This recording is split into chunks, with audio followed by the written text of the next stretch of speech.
사랑하는 여러분, 이 한 가지만은 잊지 마십시오. 주님께는 하루가 천년 같고 천년이 하루 같습니다. 어떤 이들이 생각하는 것과 같이 주님께서는 약속을 더디 지키시는 것이 아닙니다. 도리어 여러분을 위하여 오래 참으시는 것입니다. 하나님께서는 아무도 멸망하지 않고 모두 회개하는 데에 이르기를 바라십니다. 그러나 주님의 날은 도둑같이 올 것입니다.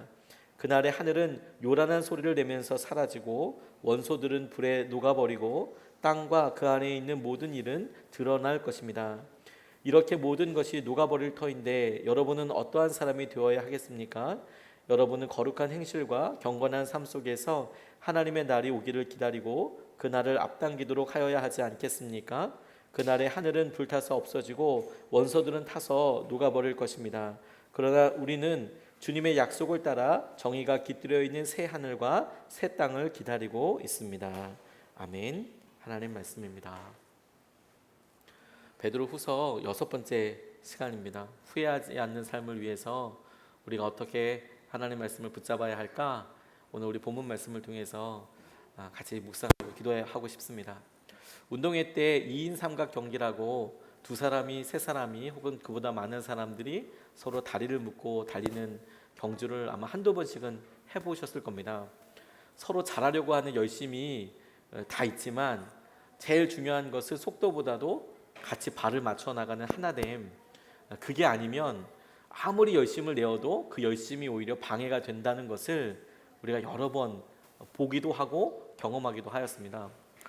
하나님께서 우리의 삶에 역사하시고 함께 하신다는 것을 우리가 너무나 잘 아는데, 그런데 하나님께서 가시는 길과 우리가 가려고 하는 길이 이것이 마치 2인 삼각 경기 같아서 서로 발을 묶고 함께 명예를 주고 나아간다고 생각해 보면 이것이 같은 속도와 같은 방향으로 가면 정말 순적하게 될 텐데, 그런데 그것이 다르다, 그것도 많이 다르다, 혹은 반대다라고 싶을 때는 마치 소가 서로 향해서 당기는 것처럼 같은 방향으로 끌어가면 얼마든지 시너지가 있고 얼마든지 힘을 모아서 갈 수 있지만 서로 당긴다 그러면 힘만 빠지고 고생만 하는 것처럼 하나님과 동행하는 길에도, 믿음 생활하는 길에도 이와 비슷한 현상들이 있겠다라는 생각을 하게 되었습니다.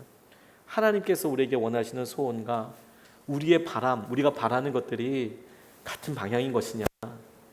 근데 이 본문을 통해서 우리가 언뜻 느끼는 이게 너무 다르기 때문에 느껴지는 황당함과 혹은 불편함과 때로는 왜 하나님 뜻이 이루어지지 않지? 라고 생각하는 여러 고민들에 대해서 오늘 본문 말씀이 계속 우리에게 보여주고 도전한다고 생각하게 되었습니다. 사람들은 들을 수 있는 영역이 있습니다. 가청 주파수라고 합니다. 20에서 2만 헤르츠 정도 되는 주파수를 나타내는 기준인데 20에서 2만 헤르츠 정도 되는 이런 주파수에 있는 소리를 우리가 들을 수 있답니다. 너무 높은 소리, 예를 들어서 유리창 이렇게 긁는 소리, 끽끽끽끽 나는 소리, 그거 좋아하는 사람은 별로 없겠지만 들을 수 있지요. 아주 높은 주파수의 소리입니다. 하지만 둥둥 아주 낮은 주파수의 소리도 있어서 음이 나는 것 외에도 아주 그냥 그 아파트나 혹은 윗집에 빌라 같은 데 이렇게 있을 때 어디선가 들리는 이런 발자국 소리처럼 낮게 들리는 그런 경우들도 있습니다. 신기한 것은 우리가 귀로 들을 수 있는 것이 한 4000Hz 정도 되는 소리를 제일 잘 듣는다고 하는데 20보다 주파수가 낮아도 소리가 없는 것이 아니고 우리가 못 듣는다고 해요. 그리고 2만보다 높은 것도 우리가 못 듣는 것이 뿐이지 소리가 없는 것은 아닙니다. 그래서 초음파라고 해서 박쥐가 하늘 날아갈 때 끊임없이 그런 초음파를, 소리 같은 이런 음파를 계속 해서 돌아오는 것을 가지고 주변에 무엇이 있는지, 가로막고 있는 것이 있는지를 판단한다고도 하지요. 우리가 듣지 못하니까, 그리고 들리지 않으니까 적당히 살 수 있는 거라고 합니다. 실제로 과학자들이 우리가 만약에 모든 소리를 다 들을 수 있게 된다면 지구가 도는 소리 때문에 아마 시끄러워서 잠을 못 잘 거라고. 지구가 엄청나게 빠른 속도로 자전하고 공전하고 있잖아요. 근데 그 소리가 엄청나게 크다는 거예요. 우리는 상상할 수 없죠. 근데 다행히도 우리에게는 들리지 않아서 그냥 그런가 보다라고 보내게 되더라라는 거예요. 왜 이런 가청 주파수에서 우리가 듣고 혹은 안 들리는 영역들이 있다는 것이 중요하다고 생각하게 되었냐면 하나님의 뜻이 우리와 동과 서가 다른 것처럼 다르다라고 생각될 때 왜 들리지 않는가? 왜 하나님께서 우리에게 말씀하시는 것들이 들리지 않는가라고 생각하게 될 때 우리의 믿음에도 우리의 경험과 우리의 삶의 연륜에 믿음의 연조에 따라서 보여지고 혹은 느껴지는 믿음의 이 가청 주파수 같은 게 있는 거구나.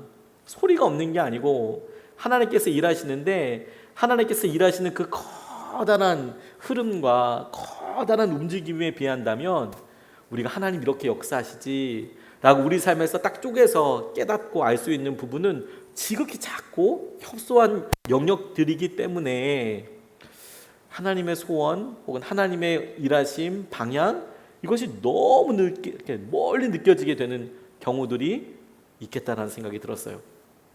그럴 때 우리가 얼른 다시 질문해 봐야겠다는 생각이 들었습니다.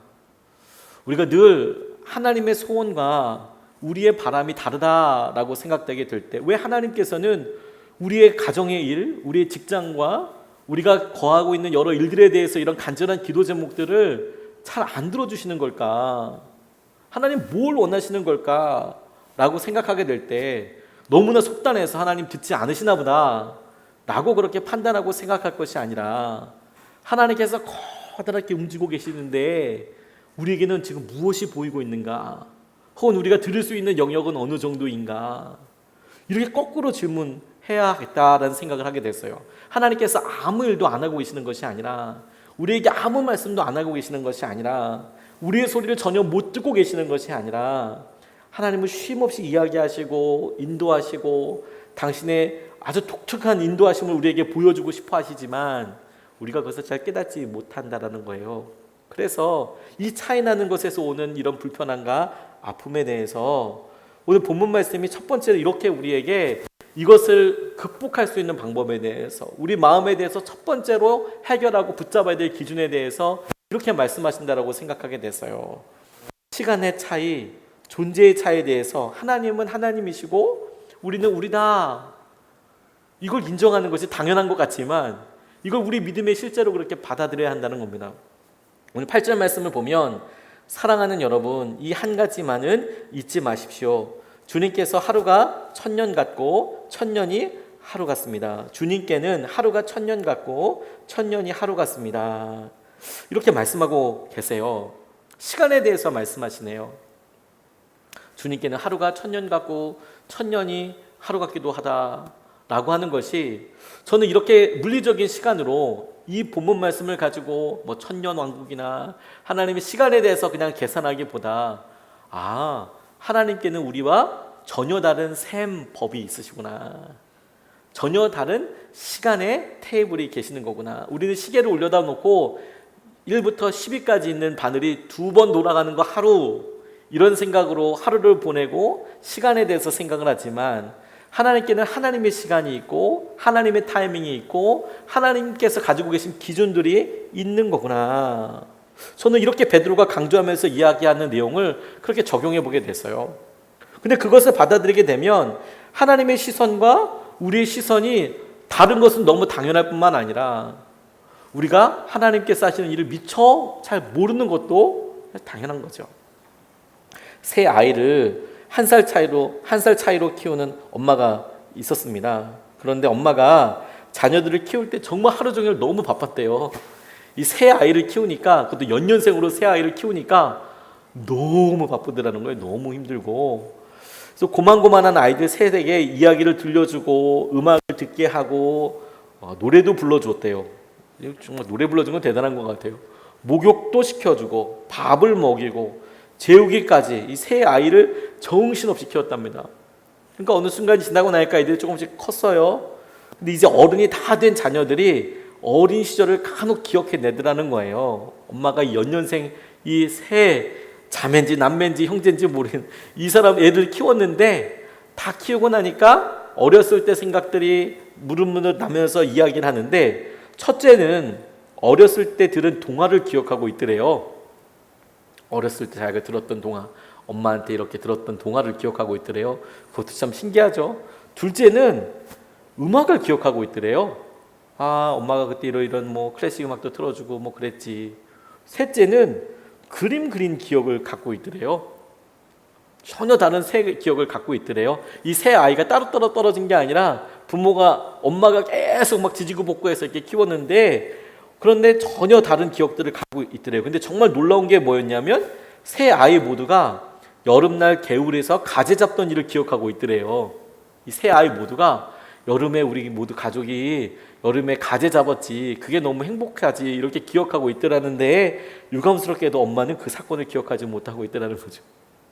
엄마는 가재 잡은 날이 있었나? 가재를 여름에 언제 잡았다는 거지? 그게 언제지? 전혀 생각나지 못하는 그런 일이 있었다고요. 하나님께서 당신의 의도와 과정대로 움직이시고 우리는 그 일을 위해서 참으로 중요한 통로가 되고 있어요. 근데 우리가 기억하는 것은 하나님께서 이루신, 우리를 위해서 하신 그 많은 일들 중에서 우리가 만져보고 우리가 알고 있는 그거, 우리가 뭐라고 이야기할 수 있는 그거라고만 생각을 하잖아요.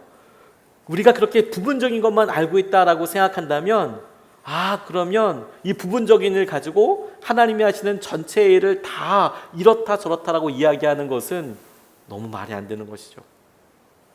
하나님께는 하나님의 시간이 있다, 하나님의 방법이 있다, 하나님의 식이 있다라는 것을 우리에게 한 번 더 도전해서 이렇게 이야기가 될 거예요. 하나님은 하나님이시지, 그냥 우리는 우리이지, 나는 나지, 나는 하나님이 아니지, 나는 하나님을 다 알 수도 없고 하나님께서 당신을 나에게 다 알려주실 수도 없고, 하나님은 하나님이시니까 내가 하나님을 믿고 따르는 것이지, 하나님이 하나님이신 것을 인정해드리고 내 삶의 모르는 것에 대해서 두려워하지도 않고 어려워하지도 않고 주님께서 하시는 우리가 붙잡고 나아가는 거죠.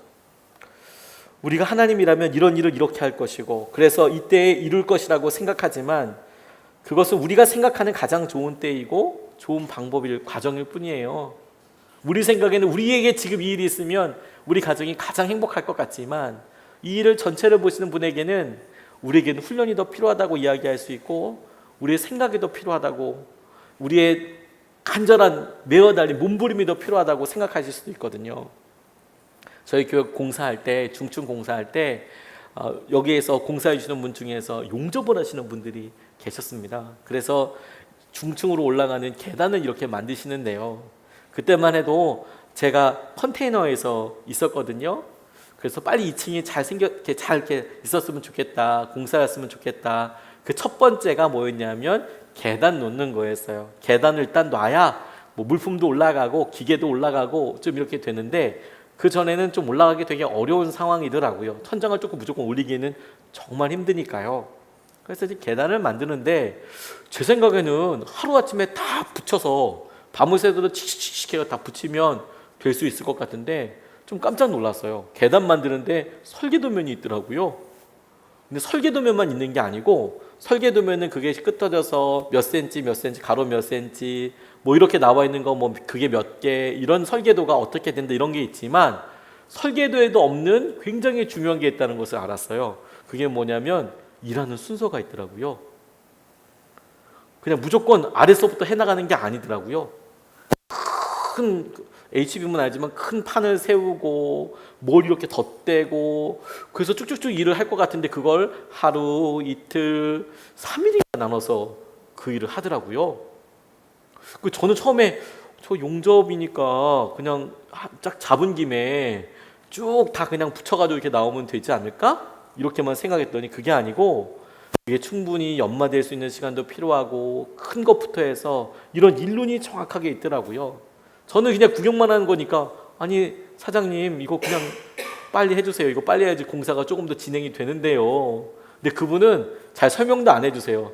목사님 좀 기다리세요, 목사님 이렇게 해야 돼요, 안 그러면 이거 어렵습니다, 이거 몇 센치로 해야 됩니다, 이거 이렇게 자주 들어가지 않으면 아이들 못 올라갑니다, 이렇게 돼서 이렇게 돌아가야 될 것 같습니다. 그런 걸 다 계산해서 하시더라고요. 우리가 모르는 영역들이 있어요. 근데 그럴 때는 그분이 그걸 정말 잘하셔, 그분이 그렇게 우리에게 가장 선하게 이끌어 주실 거야, 그것을 인정하는 것이 너무너무 중요해요. 하나님은 하나님이세요. 우리에게 책임지라고 하신 적도 없어요. 우리가 그 고민 다 가지고 살 필요도 없어요. 하나님의 시간대로 하나님께서 가장 선하신 것을 이루신다라고 우리가 믿는 겁니다. 두 번째, 우리가 하나님과 생각이 너무 다르다라고 생각될 때 하나님께서 우리의 마음을 혹은 우리의 삶을 인도하시기 위해서 우리에게 도전하시는 것이 무엇이냐면, 다르다고 생각한다면 하나님 이것을 이루어주세요 라고 떼쓸 것이 아니라, 그럼 하나님의 소원은 무엇입니까? 하나님의 소원에 대해서 우리가 알고 그것을 따라가기를 하나님께서 우리에게 도전하신다라고 생각하게 됐습니다. 오늘 본문 말씀에 9절 말씀을 보면 어떤 이들이 생각하는 것과 같이 주님께서는 약속을 더디 지키시는 것이 아닙니다. 도리어 여러분을 위하여 오래 참으시는 것입니다. 하나님께서는 아무도 멸망하지 않고 모두 회개하는 데에 이르기를 바라십니다. 이렇게 말씀하세요. 어떤 사람들이 생각할 때에 하나님 빨리 오실 것이다. 지금 이 베드로가 이야기하고 있는 부분은 주님께서 재림하시는 부분에 대해서 설명하고 있는 본문이거든요. 주님 빨리 오실 거야 라고 기다리고 있는데 주님이 오신다는 그 재림이 점점 늦어지게 되는 것 때문에 사람들이 자기의 의견과 자기의 생각을 이야기하기 시작했고, 그것이 혼란의 시작점이 되기도 했었습니다. 그런데 이 베드로가 주님께서 이렇게 기다리게 하시고 그렇게 천천히 오시는 이유가 하나님께서 가지고 계신 시간 테이블이 있어, 하나님의 과정과 방법이 있어 라고 이야기하는 것과 똑같이 그 이유에 대해서 이렇게 설명하는 거예요. 하나님께서는 소원이 있으시다. 하나님께서 원하시는, 이렇게 지체되고 우리의 꿈과 우리의 기도와 우리의 바람이 이루어지지 않는 이유가 있는데, 그게 뭐냐면 하나님께서 모든 사람들이 회개하는 데까지 이르기를 원하시기 때문에 시간이 걸린다고 이야기하고 계시는 거예요. 하나님께서 소원이 계세요. 하나님의 방향이 있으세요. 그리고 성경은 누누이 그것을 강조하면서 이야기하고 우리에게는 심지어 그것이 사명이라고도 이야기합니다. 그 사명과 그 방향이 무엇이냐면 모든 사람들이 회개하는 데까지 이르기를, 하나님께 돌아오게 되기를 하나님께서 원하시고 붙잡으신다는 것이죠. 하나님의 소원을 안다는 것은 우리 삶에 지체되는 이유, 우리 삶의 고난을 하나님의 큰 그림으로 해석할 수 있는 틀을 제시해 줘요. 어려운 말 같지만 간단합니다. 하나님, 우리 가정에 우리 부부의 간절한 기도 제목을 아시잖아요. 이유를 모르겠어요. 하나님, 이렇게 기도하고 이렇게 의지하는데. 하나님은 정말 우리가 간절히 기도하는 이 내용의 기도와 이 기도의 종류, 시간, 그런데 그것에 대해서 오늘 본문 말씀으로만 그대로 적용해 본다면 하나님께서 모든 사람들이 하나님을 아는 데까지 이르는 데에 이 과정을 쓰시겠다라고 말씀하시는 거예요. 놀랍지 않습니까?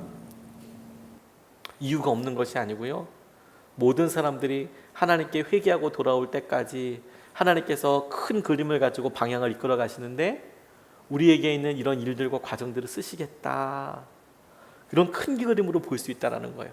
우리는 그 사이에 좌충우돌하면서 이건 그냥 의미 없이 겪는 그런 어려움 아니야? 이건 내 죄 때문인가? 내 삶이 왜 이런가라고 우리는 막 아무런 질문을 할 수 있지만, 하나님은 큰 그림으로 보여주시면서 뭐라 말씀하시냐면 모든 사람들이 하나님께로 돌아오게 될 것이다. 내가 그 방향으로 갈 것이다. 그리고 그 그림에 맞춰져서, 그 방향에 맞춰져서 우리가 오늘 하나님께 기도하는 것, 우리의 삶이 그렇게 쓰임받게 될 것이다 라고 설명하신다는 거예요. 저 KTX 타고 가다가 순종에 대해서 묵상한 적이 있었어요. KTX 처음 타보니까 되게 신기하고 되게 빠르다고, 그래서 타보니까 잘 모르겠더라고요. 저는 무궁화 열차도 똑같은 것 같고, 저는 그 KTX는 소리 안 나는 줄 알았더니 그것도 턱턱턱 이런 소리 나던데요.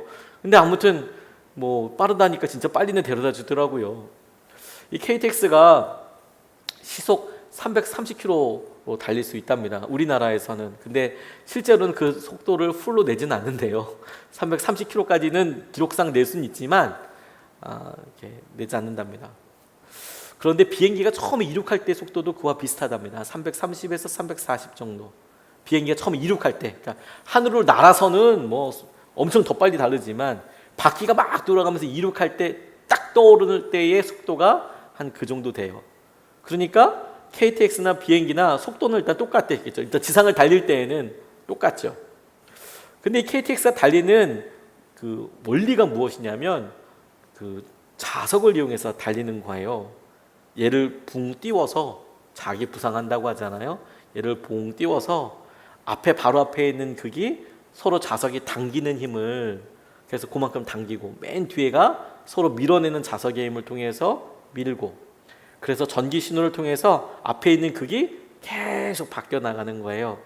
그래서 당기고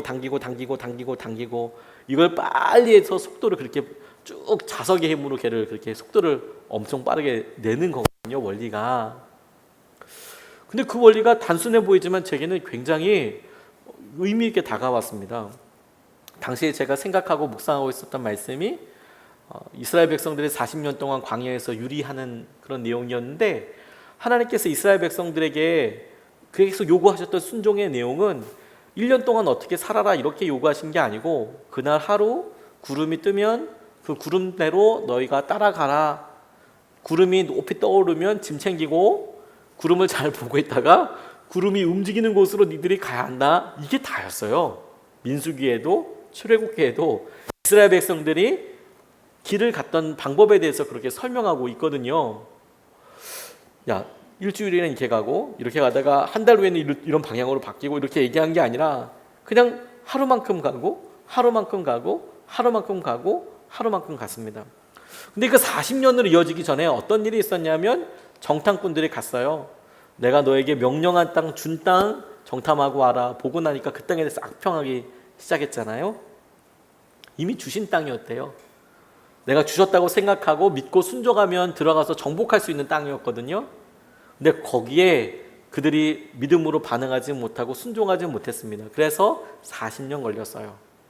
근데 그 40년 보내는 그 40년은 뭘로 채워졌다고요? 날마다 하루만큼 순종하는 것을 통해서 이렇게 갔다고요. 제게 이게 이렇게 다가오더라고요.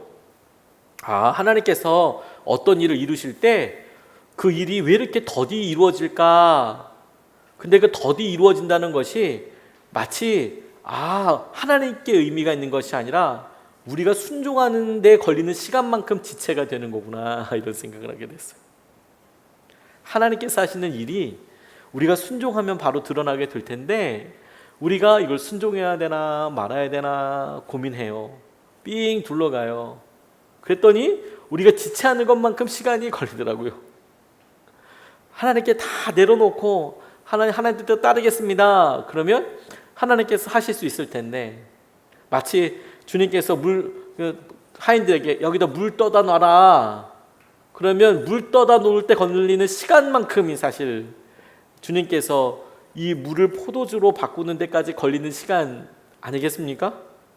일단 퍼다 놓으면 그 다음에는 주님께서 주님의 방법과 주님의 식으로 물을 포도주로 만들고 하나님께서 함께 하신 일에 대해서 드러내실 텐데, 이게 물이 포도주로, 그 자리에 필요한 포도주가 생기는 때까지 걸리는 시간은 사람들이 어떻게 순종을 했느냐, 얼마나 빨리 순종을 했느냐, 그 순종의 분량이 어떻게 채워졌느냐에 따라서 하나님께서 하시는 일이 드러나고 드러나지 않는가의 시간이 결정되었다는 거예요. 우리 삶에도 그런 일이 참 많다는 생각이 들어요. 특별히 반복적인 어려움과 아픔들을 보면 다 순종해봤는데 라고 이야기하기 전에 하나님께서 우리에게 주는 마음도 은혜도 우리 마음속에 있는 나머지 1%를 주님이 참 잘 아시거든요. 그리고 그것을 딱 찍고 안 놓으세요. 하나님께서 그것을 보게 하시죠. 꼭 대면하게 하세요. 아주 마음이 어렵습니다. 근데 그것을 주님 앞에 드릴 때까지, 주님 앞에 내려놓을 때까지가 하나님께서 우리 가운데 하시는 일에 대하여 어떤 결과나 하나님의 일이 드러나기까지에 걸리는 시간이에요. 끝까지 버티면요, 끝까지 안 일어납니다. 근데 덤벙덤벙 순종해서 나가는 사람들에게 하나님의 은혜가 그렇게 훅훅훅 드러나게 돼요. 그들이 그냥 순종만 해서 가나안 땅 들어가는 거라니까요. 근데 그 40일의 순종이라는 것도요, 사실 처음에 정탐꾼이 갔다 와서 그냥 아멘, 하나님 이거 주님께서 주신 땅이죠, 갑니다, 순종합니다, 다 같이 아멘 기쁨으로 들어가면 이거는 보름도 안 걸릴 만한 그런 일이었지만, 순종에 걸리는 데까지 걸리는 시간이에요. 어떻게 하면 여러분 우리가 마음에 그냥 커다란 결심이 아니어도 이거 주님 말씀이시구나 라고 말씀하실 때 그냥 자동으로 내가 이 길 따라야지, 이 길이 내게 유일한 살 길이지, 이렇게 자동으로 반응하게 될까요? 이스라엘 백성들이 40년 동안 그거 훈련받은 거잖아요. 순종할 때까지, 순종하는 삶을 살 때까지 걸리는 시간이었잖아요. 40년이. 우리도 똑같이 영적인 광야를 보내고 있다면 똑같죠. 하나님께서 우리가 막 이야기하셔도 마치 아이가 야 이거 좀 양보 좀 해라, 근데 막 아망 떨듯이 막 놓고 이거 절대 못 나야 막 이렇게 떼쓰고 막 벌렁 누워가지고 막 이렇게 하는 거랑 똑같이 시간이 많이 걸리죠. 그러니 그 손 놔야 하나님께서 거기에다 뭘 쥐어주시고 하나님 뭘 예비하시는 건지 보여주실 수 있는데, 정작 우리가 손 잡고 순종하지 않고 나아가지 않으니까 보이지 않더라는 거예요. 하나님의 소원을 우리가 알아요. 그 방향을 알아요. 그 방향을 알아서 그 방향대로 우리가 그렇죠 주님, 제 일을 제 삶을 그렇게 쓰세요 라고 순종하는 데까지 걸리는 시간이 있어요. 근데 저는 사실 이런 순종을 놓고 많이 고민하다가 정말 제 주위에 저렇게 순종하고 저렇게 겸손하신 분들이 있을까라는 분들도 사실 본 적이 있어요. 저희 교회도 그런 분들이 계시거든요. 그러니까 무슨 말이냐면, 제가 목회자이지만 어떤 성도님을 이렇게 보면 참 귀하다, 나라도 저렇게 순종하고 저렇게 주님을 의지하고 살기가 쉽지 않았겠다, 이런 분들이 있으시더라고요. 내가 저 자리에 있어도 나는 어떻게 순종해야 될까라고 고민하시는 분들이 있으시더라고요. 어떻게 설명이 되지 않아요. 그럴 때는 진짜 간절히 기도해 드릴 수밖에 없어요. 그게 순종의 시간이 오래 걸리는 거죠. 정말 정결하게 살려고 하나님 뜻대로 뭐든지 내가 해보겠다고 그렇게 정말 고집 아닌 정말 영적인 고집을 부려서 내가 그렇게 거룩하게 가려고 하는데도 왜 이게 안 되는지 잘 모르겠어요. 저도 이해가 잘 되지 않는, 근데 막연하게 순종을 안 해서 그래요, 이렇게 얘기하기엔 참 너무 삶이 정말 최선을 다해서 이렇게 반응하시는 분들이 계시거든요. 그런데 그럴 때 하나님께서 제 삶을 떠오르게 하셨습니다. 저희 아버지께서 장로교회에서 미자리교회에서 평생 목회하시고 은퇴하셨다고 말씀을 드렸잖아요. 아버지랑 여러 이야기들 나누고 또 아버지께서 하셨던 목회하셨던 생각들이 많이 나고 생각도 많이 하고 묵상도 많이 됩니다. 아버지께서 그걸 또 어떻게 하셨나, 보여주셨나, 이런 생각이 참 많이 들거든요. 근데 저는 사실 목회자로서 그냥 저희 육신의 아버지여서 하는 이야기가 아니라 저희 아버지를 진짜 목회자로서 참 많이 존경합니다. 존경하고 아버지의 생각과 제 생각이 100% 똑같다고 할 수는 없겠지만, 저는 저가 차이가 있다고 하더라도 아버지의 생각에 대해서, 목사님에 대해서 저는 그게 분명히 옳은 길이 있다라고 생각을 해요. 그런데 그렇게 될 때 이해가 안 가는 게 있었어요. 물론 성도님들이 판단하고 하나님께 앞에서 판단이 받는 거겠지만, 저는 개인적으로 저희 아버님 설교가 참 좋았거든요. 그리고 제가 옆에서 본 저희 아버지는 한눈 팔지 않으시고 그냥 말씀 준비하는 거, 그냥 성도들 만나서 이렇게 몇 안 돼도 계속 신방하는 거 진짜 진실하게 하셨다고 저는 생각하거든요.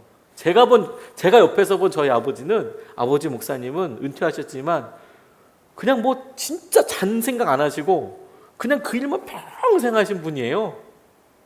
아무것도 생각 안 하고 뭐 사람도 안 만나시고 정치 이런 건 전혀 모르시고 그냥 하루 종일 앉아서 설교 준비하시고, 저희 아버지 궤도 설교 이런 거 막 하셨거든요. 궤도 뭔지 아시죠? 왜 예전에 저희들 유년주일학교 때 찬양하면 앞에다가 이렇게 써서 그 찬송가 같은 거 복음성가 적어서 궤도했잖아요. 그런 궤도 전지에다가 성경을 A4 성경을 갖다 이렇게 차트를 만들어서 그렇게 설교하셨어요. 근데 날마다 새벽마다 그걸 하셨어요.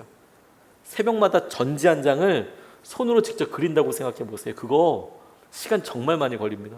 근데 그걸 날마다 새벽마다 하셨어요. 날마다 새벽마다. 제가 요즘 설교 원고 치는 건 장난이에요, 장난. 그것도 시간이 많이 걸리지만 저희 아버지는 그걸 손수 다 그리셨다니까요. 그러니까 생각하고 머리에다 구상하시고 그리고 그걸 손으로 그 매직으로, 유성 매직으로 다 쓰셨어요. 날마다 새벽마다. 근데 설교할 때 성도님들은 그렇게 많지 않으셨어요. 그 이해가 안 갔어요. 이게 왜 이럴지, 왜 부흥이 안 될까? 제가 나중에 신학교 이렇게 들어가서 여러 이제 가지를 배운 것 중에서 어떻게 하면 교회가 부흥하더라라는 통계적인 지표들이 있거든요. 목회자가 어떻고 이런 통계적인 지표를 봐도 별로 이해가 되지 않아요. 아니 이렇게 열심히 하고 기도도 하고 이러는데 왜 잘 되지 않을까, 그런 생각을 하다가 왜 아버지에게는 이 가난이라는 고난의 시기가 길 뿐만 아니라 거의 평생을 이렇게 그냥 쭉 가셨던 걸까? 왜 목회를 하시는데 이게 알려지지 않고 계속 이렇게 다 진짜 하나님 너무 보석처럼 아끼시나 보다. 너무 보석으로 아끼셔가지고 완전 확 숨겨놓으셨나 보다. 이거 알려지지 않도록 꽁꽁 싸매 놓으시나 보다. 너무 사랑하시나 보다. 대충 사랑하셔도 될 텐데 이게 막 이렇게 하시나. 근데 나중에 저 때문이라는 걸 알았어요. 저 때문에. 저희 아버지께서 뇌출혈로 쓰러지시고 저희 가정에 완전히 새로운 변화가 있었다고 말씀드렸잖아요. 목회자로서 할 수 있는, 열심을 해볼 수 있는 가능성이 탁 끊어지고 이제 주님만 의지해야 된다는 생각이 들 때 하나님께서 이상하게 재정을 열어주시고 교회에 하시는 여러 일들을 하나님께서 은혜를 부어주셨거든요.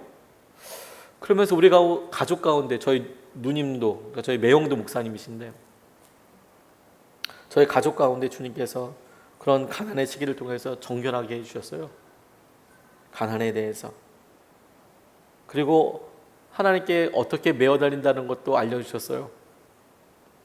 하나님께서 오래 기도를 해도 안 들어주시는 것처럼 느낄 경우가, 그게 수십 년 된다는 것도 하나님께서 그때 참 많이 알게 해주셨어요. 조금만, 요것만 넘으면 다 열어줄 것 같아서 그냥 전심으로 반응 많이 해봤거든요.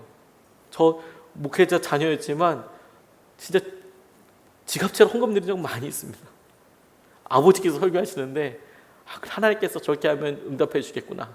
그래서 그달에 받은 월급 싹 다 하나님께 드리고, 하나님 그렇게 일하시겠다는데, 근데 하나님 그렇게 드려도 별로 응답을 안 하신다는 생각이 들었거든요. 누구 때문인고 생각하니까 큰 그림으로 보니까 그런 거예요. 하나님께서 모든 사람들이 회개하여 정결하게 될 때까지 큰 그림을 가지고 이끌어 가세요. 근데 저희 아버지 입장에서는 정말 순종하고 하나님께서 하신 은혜를 누리면서 그렇게 가세요. 근데 그렇게 순종하는데 왜 이 가난과 어려움들이 해결되지 않느냐? 아버지와 함께 사랑으로 물려있는 톱니바퀴들이 있는 거예요. 같이 연단받아요. 같이 함께 가요. 같이 돌아가요. 혼자서만 딱 떨어져서 정결하고 훈련받고 순종하는 게 아니라 가만 보니까 같이 돌아가더라고요. 그리고 그 원흉이 저더라고요. 주님 앞에 돌아올 때까지, 주님 앞에 믿음으로 온전히 새롭게 시작할 때까지 하나님께서 제게 필요한 것이 화려한 돈이나 명성이나 성공이 아니라 가난함과 어려움과 그런 부모님 밑에서 계속 자라고, 그래서 제 열심으로 돈도 많이 벌어보고 이런 거 통해서 하나님께서 결국에 하나님이 그런 가난과 어려움을 다 쓰셔서 같이 순종할 수 있도록 그렇게 하시더라고요. 그래서 알았어요. 때로는 나의 순종이 시간이 걸리기도 하지만 하나님께서 이렇게 얘기하신 이 모든 사람들이 하나님의 은혜를 같이 경험하기 위해서 보내게 하시는 시간도 있구나. 근데 그럴 때 하나님 억울해요. 나는 아닌데 왜 내가 이 사람 때문에 같이 짐을 져요? 라고 얘기할 것이 아니라, 그 사람은 하나님 보시기에 나랑 한 몸이라고 사랑할 만큼 굉장히 소중한 사람이기 때문에 하나님께서 이렇게 묶어주시더라고요. 배우자라면 배우자고요. 자녀들도 뛸 수가 없잖아요. 같이 변화되는 거예요. 같이 정결하게. 그래서 온전히 주님만 바라보게 될 때까지, 그렇게 바라보고 주님을 순종하게 되면 하나님의 소원을 알아서 그렇게 가지게 된다는 거예요. 그래서 주님께서 우리에게, 하나님께서 아무도 멸망하지 않고 모두 회개하는 데 이르기를 바라신다. 하나님의 소원은 그것이구나. 그렇다면 우리가 그거를 알았으니 내 삶도 이렇게 어렵고 힘들고 가난하고 아프고, 하나님 이 사람 왜 이래야 되는지 모르는 일이 있어도 우리가 큰 그림으로 딱 고백할 수 있어요. 하나님, 이 일을 모든 사람들이 하나님 앞에 돌아올 수 있도록, 하나님 완전히 하나님 앞에 회개하고 돌아올 수 있도록 주님 그런 과정으로 사용하여 주세요. 아프고 힘든 것이 아니라. 그래서 하나님의 소원을 이루어드리는 데에 우리도 하나님, 우리 사랑하는 사람들도 다 그렇게 하나 되어서 하나님만 사랑하게 해주세요. 그래서 하나님이 예비하신 영광과 열매가 일어나게 해주세요. 그게 하나님께서 우리에게 도전하시고 이끌어주시는 거더라고요. 마지막으로 하나님께서 우리에게 하나님 생각과 우리의 바람이 너무 달라서 이거 하면 어떻게 됩니까? 이 상황에서 첫 번째는 하나님은 하나님이시고 나는 나니까 전능하신 하나님을 의지하고 하나님을 인정하는 것이 중요했다. 두 번째, 하나님의 소원이 모든 사람들이 구원받기 원하시는 것이니 지금 내 이런 삶의 여러 역경들도 모든 사람들, 내 주위에 있는 사람들까지 포함해서 모든 사람들이 하나님의 은혜를, 하나님께 회개하고 돌아가기를 기다리는데 쓰임받게 될 거야 라고 인정하는 것과 또 하나, 우리의 바람과 기준을 바꿔야 하는 거구나 라는 것에 대해서 도전했습니다. 10절부터 13절까지 말씀을 보면, 그러나 주님의 날은 도둑같이 올 것입니다. 그날에 하늘은 요란한 소리를 내면서 사라지고 원소들은 불에 녹아버리고 땅과 그 안에 있는 모든 일은 드러날 것입니다. 이렇게 모든 것이 녹아버릴 터인데 여러분은 어떠한 사람이 되어야 하겠습니까? 여러분은 거룩한 행실과 경건한 삶 속에서 하나님의 날이 오기를 기다리고 그 날을 앞당기도록 하여야 하지 않겠습니까? 그날에 하늘은 불타서 없어지고 원소들은 타서 녹아버릴 것입니다. 그러나 우리는 주님의 약속을 따라 정의가 깃들여 있는 새 하늘과 새 땅을 기다리고 있습니다. 이렇게 말씀하고 있는, 이 묘사하고 있는 모습은 예수님께서 재림하실 때의 모습에 대해서 이렇게 묘사하고 있는 겁니다. 다 타버린대요. 원소들이 다 타버린대요. 완전히 새로운 형상이 되어버린대요 라고 아주 그냥 구체적으로 이렇게 말씀하고 계시죠. 그날은 도둑같이 올 뿐만 아니라 모든 것이 사라지고 녹아지게 될 거랍니다. 주님의 재림의 날은 모든 것이 새롭게 바뀌고 다시 창조될 거랍니다. 그러면 우리가 소중하다고 생각하는 가치도 바뀔 거고 소유도 바뀌게 될 것입니다. 그날은 모든 것이 다 바뀌게 될 거예요. 모든 것이 다 바뀌게 될 거예요. 하나님이 그 얘기하고 계시는 거예요. 주님이 오시는 그 재림의 날에 그때는 모든 것이 다 타버릴 텐데, 다 없어져 버릴 텐데, 그때 뭐가 남느냐? 성도들이, 그러니까 그렇게 다 없어질 때 너희들이 뭘 붙잡으려고 해야 될 것이냐? 어떠한 사람이 되려고 해야 될 것이냐? 더 많은 것을 소유하고 더 많은 것을 누리기 위해서가 아니라 어떠한 사람이 되어야 할지를 너희들이 생각해봐라. 거룩한 행실과 경건한 삶 속에서 하나님 오실 날 하나님께서 우리에게 말씀하신 것을 지키고 누리기 위해서 너희들이 살아가야 한다라고 하나님께서 전혀 다른 기준을 이야기하세요. 제가 어렸을 때 그때만 해도 TV가 제가 몇 학년 때인지 모르겠어요. 저희 집에 흑백 TV 생긴 적이, 물론 저희 집에 지금은 TV가 없습니다. 없애버렸지만 제가 어렸을 때 흑백 TV가 들어왔을 때 되게 좋아했던 것 같아요. TV, 칼라 TV 초등학교 몇 학년 때 생겼는지 잘 기억이 안 나요. 보급형 그거 잘 망가지도 않고 진짜 오래 썼습니다. 드륵 드륵 이렇게 하는 그거만 있었습니다. 근데 뭐 TV가 나오고 그랬지만 저 동네 친구들이랑 어렸을 때 잘 놀았거든요. 근데 요게 그 유행이 있어요.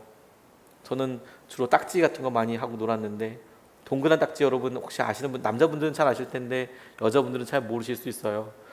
딱지가 동그랗게 막 이렇게 막 찍혀가지고 띄어가지고 종이 이렇게 있어서 막 이렇게 합니다. 옛날에 자매들은 동그란 딱지 가지고 놓지 않고 마른 그 인형 가지고 놀았습니다. 종이 인형 가지고 놀았습니다. 그 뛰면서. 근데 이게 딱지가 있었어요. 딱지. 그래서 별도 있고요, 사람도 있고요. 그래서 별롭 그러면 별이 높은 게 어느 거 있을까? 뭐 해서 따먹고 뭐 그렇게 했었어요. 그게 유행할 때가 있고요. 좀 지나고 나면 네모난 딱지가 또 유행할 때가 있었어요. 네모난 딱지는 이렇게 쳐서 넘기는 거거든요. 신문지로 만든 건 안 붙였어요. 신문지 너무 많았기 때문에 적어도 달력 정도는 찢어가지고 와야 이게 종이가 된다. 뭐 이러면서 네모난 딱지 가지고 놀았어요. 동그란 딱지 열심히 놀고 있다가 친구들이 어느 순간에 네모난 딱지 놀기 시작하면 동그란 딱지의 영광은 허황된 거예요. 아무것도 아니에요. 네모난 딱지 만들어야 되는 거예요. 네모난 딱지 열심히 놀고 있다가 다시 유행이 떠나서 동그란 딱지가 되면, 그러면 네모난 딱지의 영광도 역시 다 숲으로 돌아가는 거예요. 다시 동그란 딱지 갖고 나와야 되는 거예요. 근데 주로 그때는 부모님들이 불꽃 같은 눈으로 이미 동그란 딱지를 다 처치하고 나셨을 이유이기 때문에 처음부터 다시 사야 돼요. 대부분. 절대 부모님들이 그거에 이렇게 비닐에 이렇게 있는 것을 용납하지 않으십니다. 어머니들께서 불꽃 같은 눈으로 다 버리시거든요. 그거 분명히 돈이라고 말씀드려도 돈이고 나발이고 일단 다 버리셨어요. 꼴보기 싫다고. 아무튼 남의 네모난 딱지든 뭐 동그란 딱지든 다 버리셨어요. 허무합니다. 예, 훅훅 변합니다.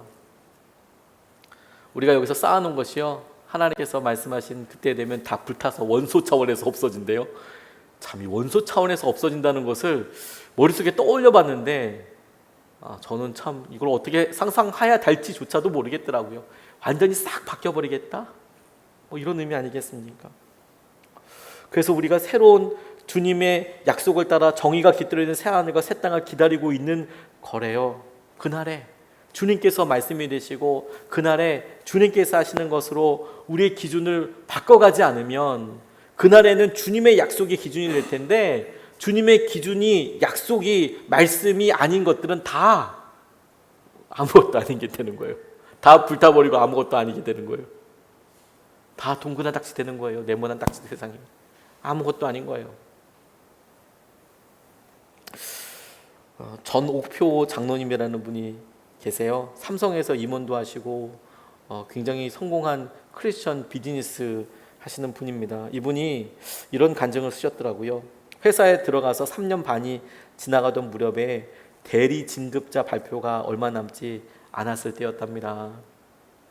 이때까지 계속 거기 평사원으로 있다가 이제 대리로 진급을 하는데, 갑자기 아주 높은 위치에 있는 선배가 점심이나 같이 하자고 전화를 해오더래요. 아마 임원 정도 됐나 봐요.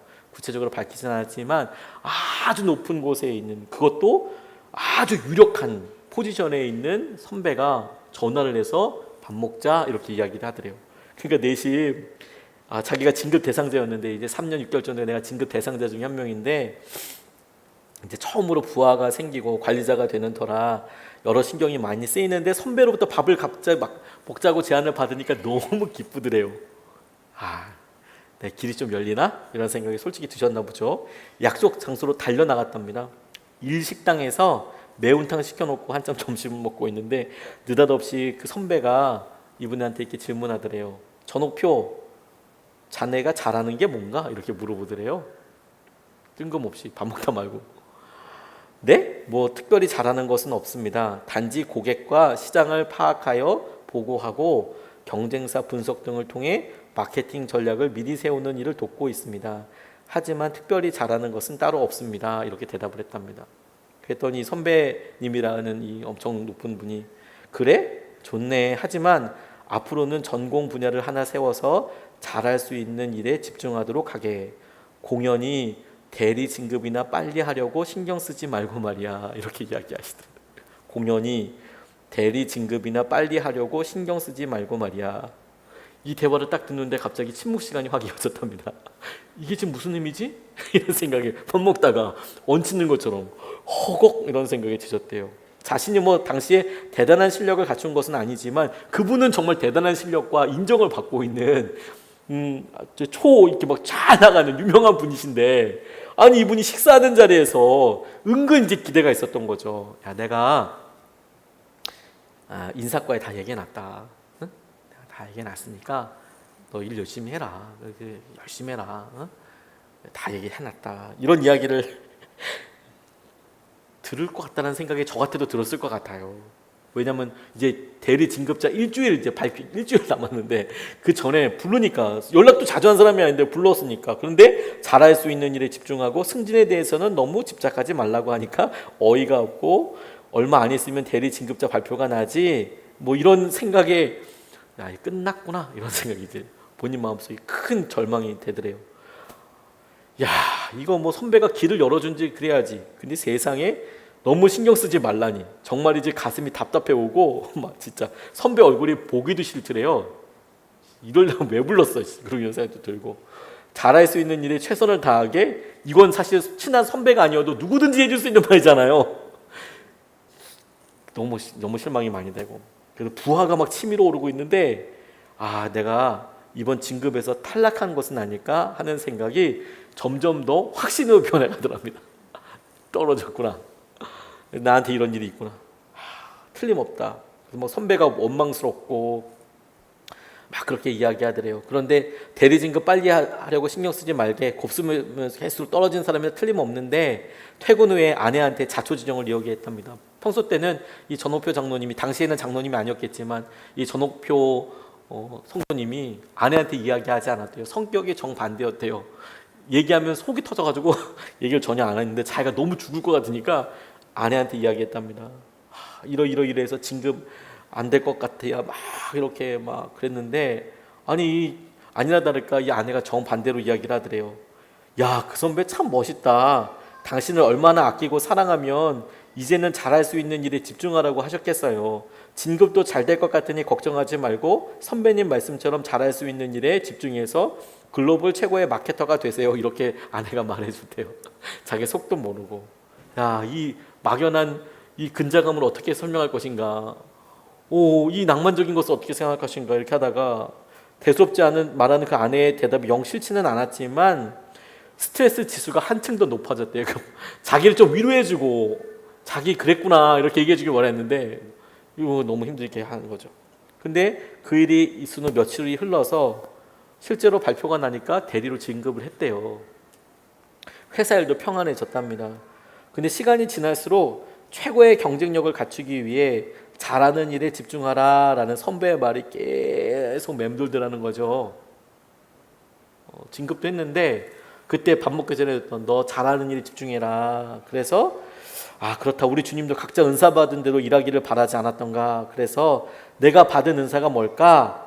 선배의 말에 순간 기분 나빠 속상하기도 했지만 실로 엄청난 삶의 질을 하나님께 주신 거 아닌가라고 생각을 해서 한 달에 전공 서적 한 권 보기, 3달에 한 권씩 전공 논문 읽기, 6개월에 한 번씩 세미나 참석하기, 그리고 수시로 마케팅 컨퍼런스나 교육 참여하기, 뭐 이런 미션을 정해놓고 내가 여기에 전문가가 돼봐야지, 내가 이렇게 마케팅에 대해서 열심히 해봐야지 이렇게 생각하게 됐대요. 그리고 시간이 지나고 나니까 물론 계획대로 책을 다 읽거나 그러지는 못했지만 자기가 그래도 적어도 컨퍼런스나 어떤 마케팅에 대한 교육의 기회가 있으면 자기 휴가를 써서라도 그거 가고 열심히 하고 나니까 치열하게 싸워야 하는 여러 경쟁사들에 대해서도 새롭게 습득하고 창의적으로 한 여러 가지 것들로 인하여서 나중에는 자기가 마케팅과 관련된 도사로 알려지게 되었다. 여러분, 우리가 오늘도 주 앞에 기도하는데 주님께서 하나님, 우리가 재정이 이렇게 힘들고 우리 자녀가 이렇게 힘들고 우리 마음이 이렇게 답답한데 하나님께서 뜬금없이 하나님의 나라와 하나님의 소원에 대해서 말씀하시면 하나님 어떡합니까? 그런데 여러분, 우리가 그 일에 대해서 집중하고 그 일에 대해서 열심히 하라고 하나님께서 말씀하실 때에 그 말은 하나님께서 우리의 소원을 안 들어주겠다는 말씀이 아니에요. 우리가 잊혀졌다는 말씀도 아니고요. 우리의 기도 제목이 응답되지 않는다는 말도 아니에요. 다만 우리의 먼 미래를 봐서 하나님의 큰 그림 가운데 그게 훨씬 더 중요하다는 이야기예요.